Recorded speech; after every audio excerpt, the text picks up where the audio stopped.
ঘরে মাঝে মাঝে নামাজ পড়বেন। ঘরে মাঝে মাঝে কি করবেন?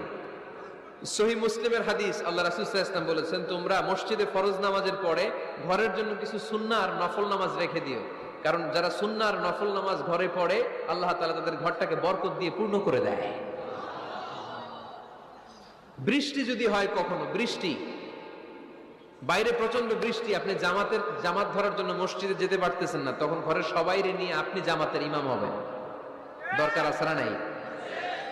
আপনি ইমাম, আপনার ছেলেরা পেছনে, মেয়েরা পেছনে, নারী পুরুষ একই কাতারে দাঁড়াতে পারে না, তো আপনি ইমাম, পেছনে আপনার ছেলেরা, এর পরের কাতারে আপনার মেয়েরা আর আপনার স্ত্রীরা। পারা যাবে না? ছেলে মেয়ে যদি না থাকে, হুজুর আমি আর সে টোনাটুনি সংসার, তাহলে টোনা দাঁড়াবে সামনে, টুনি দাঁড়াবে পেছনে, একসাথে দাঁড়ানো যাবে? ঘরে মাঝে মাঝে নামাজ পড়বেন।